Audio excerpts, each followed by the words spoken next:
Hi guys, this is Mark Davis at Optimum Technology Transfer. Welcome back to you all on this my latest Excel video. I'm going to take a look at creating basic charts in a variety of different ways in Excel. 2013 this happens to be, but the same kind of ideas will apply to 2007, 2010, 2013, which of course is what this is, and 2016, for example, and I'm guessing any future versions of Microsoft Excel potentially as well, of course.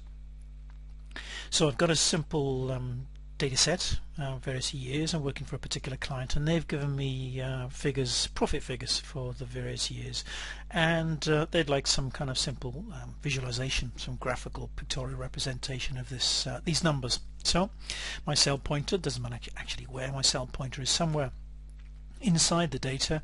I can use the keyboard shortcut. I'll press Alt and F1 on my keyboard and that will give me a chart object, just moving it, just relocating it and resizing it as well.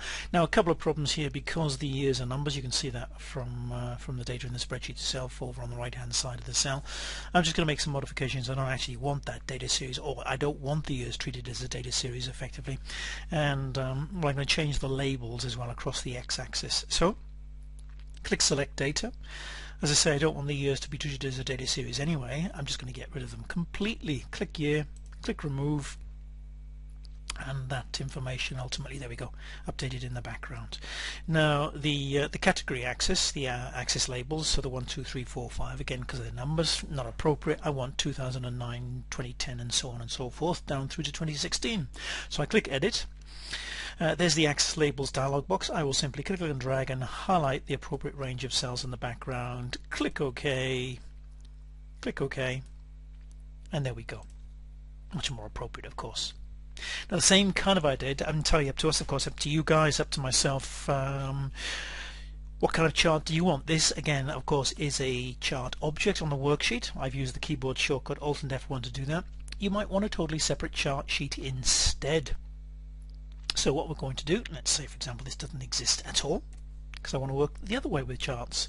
So again, my cell pointer is somewhere inside the data range that I want to base the chart upon, and I press my F11 function key on the keyboard, and there we go. That's a totally separate chart sheet. I can go through all the same processes. Of course, I don't want the year. I want to edit the horizontal category axis labels, go back to the basic chart sheet, click and drag and highlight the appropriate range of cells, click OK, and there we go. There's your chart. Yeah, so a chart object on the worksheet, and then edit, modify it appropriately, or a totally separate chart sheet. Yeah, so chart objects, Alt and F1, chart sheets, F11.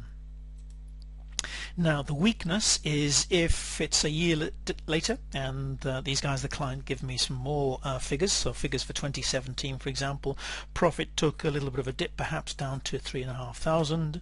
Well, that's okay, that's absolutely fine, but unfortunately, of course, my charts have not changed to reflect the addition of data.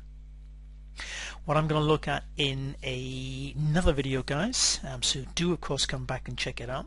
I'm going to be creating a dynamic chart in a special kind of way in Excel, so that when I do add further data, then the charts will update automatically. But that's for another video. That's it from me, Mark Davis at Optimum Technology Transfer. Do come back to YouTube, of course, and search for my dynamic charts video. Take care and bye bye.